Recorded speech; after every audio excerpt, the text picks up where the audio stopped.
Hello friends, welcome to Pompi's kitchen. Friends, আজ আমি তোমাদের সাথে পাবদা মাছের একটি ঝোলের রেসিপি দেখাবো। ফ্রেন্ডস, এই রেসিপিটি খুব হেলদিভাবে আমি বানিয়েছি আর খেতেও কিন্তু খুব দুর্দান্ত হয়েছে। ফ্রেন্ডস, তোমাদের যদি এই রেসিপিটি ভালো লেগে থাকে তাহলে তোমরা আমার চ্যানেলটিতে গিয়ে প্লিজ লাইক করো, কমেন্ট করো আর শেয়ার করে সাবস্ক্রাইব করে সবসময় তোমরা আমার পাশে থাকবে। খুবই দুর্দান্ত স্বাদের এই হেলদি পাবদা মাছের ঝোলের রেসিপি।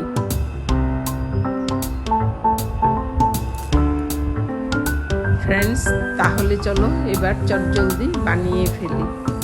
ফ্রেন্ডস, দেখতেই পাচ্ছ খুবই লোভনীয় হয়েছে আর খেতেও কিন্তু খুবই অসাধারণ হয়েছে আর খুবই কম সময়ের মধ্যে বানিয়েছি এই গরমে একটি পারফেক্ট মাছের ঝোলের রেসিপি।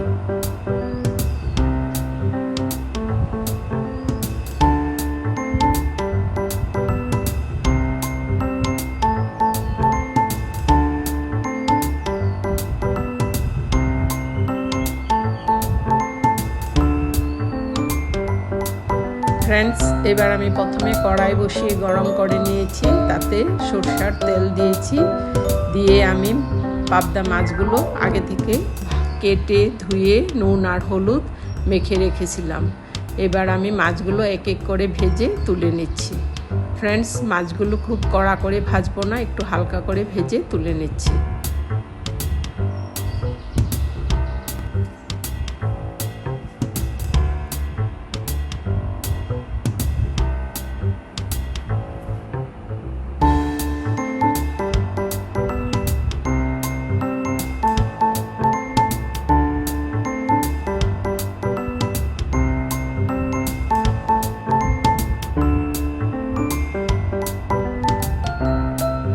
ফ্রেন্ডস, তোমরা আমার ইউটিউবে বিভিন্ন ধরনের মাছের ঝোলের রেসিপি দেখতে পারবে। তোমরা চাইলে এক এক করে ট্রাই করতে পারো বানিয়ে। ফ্রেন্ডস, এবার একটি মশলা তৈরি করছি। তাতে আমি রসুন, টমেটো, কাঁচা লঙ্কা আর কারি পাতা দিয়েছি, দিয়ে একটি পেস্ট তৈরি করে নিয়েছি। এবার তেলের মধ্যে আমি কালো জিরে দিয়ে এই পেস্টটি আমি তেলের মধ্যে দিয়ে দিয়েছি। দিয়ে এবার ভালো করে ভেজে নিচ্ছি। এবার স্বাদ অনুযায়ী নুন আর হলুদ দিয়েছি, দিয়ে আরও মশলাটা কিছুক্ষণ আমি কষিয়ে নিচ্ছি। মশলাটা খুব ভালো করে কষাতে হবে। এবার আমি দুটি আলু বয়েল করে রেখেছিলাম, আলুটি দিয়ে দিয়েছি। দিয়ে আরও কিছুক্ষণ কষিয়ে নিচ্ছি। এবার সামান্য জিরে গুঁড়ো দিয়েছি 1/4 টেবিল স্পুন।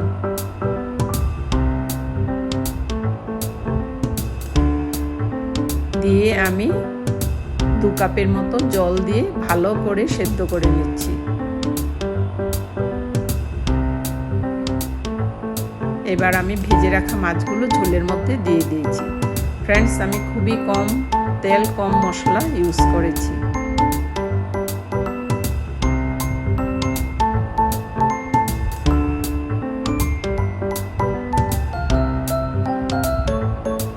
এবার আমি কিছুক্ষণ সেদ্ধ করে নিচ্ছি।